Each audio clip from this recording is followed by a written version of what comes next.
Same outfit, same colour পরে same লোকেশনে আবার ঘুরতে গেলাম। আর যে ভিডিওটাই আজকে আপনাদের সঙ্গে শেয়ার করতেছি, আসসালামু আলাইকুম, welcome to my another video. I hope আপনারা সবাই ভালো আছেন এবং সুস্থ আছেন। তো ওই দিন আমার ভাই আমাকে রাখতে যাচ্ছিল কলেজ বাসের সামনে, আর এইখানে আসার পর দেখলাম যে বাস মাত্র আসছে আর সেইটাই এইখানে ঘুরায় নিচ্ছিল। তো অপেক্ষা করতেছিলাম আমার ফ্রেন্ড সার্কেলদের জন্য, আর তারাও অলমোস্ট চলে আসছে। আর একজনকে এইখানে আমি ভিডিওতে ওয়েলকাম করলাম। আর ওই দিন আমাদের সবাইকে নতুন বাস উপলক্ষে মিষ্টি খাওয়াইছে, তবে এটা নিজের টাকাতেই খাওয়াইছে। আমরা রবিবারে 50 টাকা করে দিছিলাম, আর মঙ্গলবারে আমাদেরকে সবাইকে মিষ্টি খাওয়াইছে নতুন বাস উপলক্ষে। আর এইখানে সব থেকে মজার একটা বিষয় হচ্ছে, আমি যখন অটোতে চড়ে একদিন এই বাসটাতে উঠছিলাম, তখন আমাকে সবাই জিজ্ঞাসা করতেছিল এইটা কি ঢাকার নতুন বাস, মানে কোচ সিস্টেম যে বাসটা দিছে এইটাতে। সবাই দেখার পর বা সবার রিয়াকশন এমন ছিল যে আমরা সবাই পিকনিকে যাচ্ছি বা হচ্ছে ঢাকাতে ঘুরতে যাচ্ছি, এই রকম টাইপে বলতেছিল সবাই, মানে বলা বলি করতেছিল।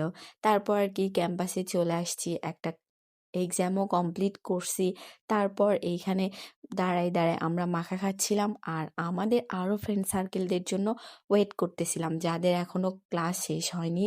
আর এই জায়গাটাতে আপনাদেরকে আমি অবশ্য বলছিলাম যে আজিজুল ক্যাম্পাসের প্রত্যেকটা কর্নারে কর্নারে উদ্যোক্তা থাকে। সেম ওই দিনও একটা ভাইয়া এখানে বসছিল, আর এইখান থেকে আমার জুনিয়র ফ্রেন্ড কিছু ব্রুস কিনে নিছে, আর যেগুলো কিন্তু অসম্ভব সুন্দর ছিল। ক্যাম্পাস থেকে বের হয়ে আমাদের চিলক্সে যাওয়ার একটা প্ল্যান ছিল। সবাই অনেক ডিসিশন নেওয়ার পর ফাইনালি আমাদের চিলক্সে যাওয়া হয়েছে। আর সেইখানে গিয়ে সবাই মিলে আমরা নাগা ড্রামস খাইছি। আর নাগা ড্রামস এমন একটা খাবার যেটা খাইলেও পস্তাবেন, না খাইলে আরও বেশি পস্তাবেন। এইটার টেস্ট ঠিক এই রকমটা। আর এই জায়গাটাতে আমি মিরর ভিডিও করতেছিলাম, আর এইটাই ভাবতেছিলাম যে সেম লোকেশনে সেম আউটফিট পরে আমি আবারও চলে আসছি। মানে 1 মাসের একটা গ্যাপ আছে এই ভিডিওতে, কিন্তু আমি যেহেতু ভিডিওগুলো অনেক লেটে আপলোড দিচ্ছি, যার কারণে হয়তো বা এইরকমটাই মনে হতে পারে যে পরপরই আমি চিলক্সে গেছি। আসলে বিষয়টা এমন না। তারপর আমরা যে নাগা ড্রামস দিছিলাম সেইটা হচ্ছে এখানে সার্ভ করে দিল। তারপর এক্সপায়ার্ড ছাড়া সস, আর যেটা আমরা আনলিমিটেড আর ভরপুর খাইছি, কারণ এত পরিমাণে ঝাল ছিল, মুখের ভেতর দেওয়ার সাথে সাথে এটা ব্লাস্ট করতেছিল। আর এইটা গরম গরম খাইলে একদম মরে যাওয়ার মতো অবস্থা।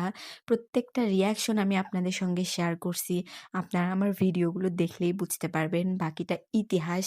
ওই যে বললাম, খাইলেও পস্তাবেন, না খাইলে আরও বেশি পস্তাবেন। তো এইখান থেকেই একদম রিয়াকশন শুরু। খাবার যখন আমরা অর্ডার দিচ্ছিলাম, তখন দীপ্তি সব থেকে বেশি বলছিল সে ঝাল খাইতে পারে না। তার ফার্স্ট রিয়াকশনটা দেখার মতো ছিল, কিন্তু লাস্টে গিয়ে তারই সব থেকে বেশি মজা লাগছে। তারপর এই জায়গাটাতে আমি প্রত্যেকটার অল্প অল্প করে ক্লিপ নিয়ে রাখছি, যেটাই আপনাদের সঙ্গে শেয়ার করতেছি। আর ঈশা, তার কথা কি আর বলবো, সে শুরুতে একটু খাইতে পারলেও লাস্ট মোমেন্টে একদম মানে নাই হয়ে গেছে আর কি। ঈশা তো বলতেছিল আমরা খেয়ে একা একা পস্তাবো কেন, আপনারাও এটা ট্রাই করতে পারেন। আসলে এটা বেস্ট ছিল, মানে দীপ্তিরও সেম কথাই ছিল। তারপর আর কি এইটার ভিতর যে মরিচের প্রলেপটা দেওয়া ছিল সেইটা আর কি দেখাচ্ছিলাম।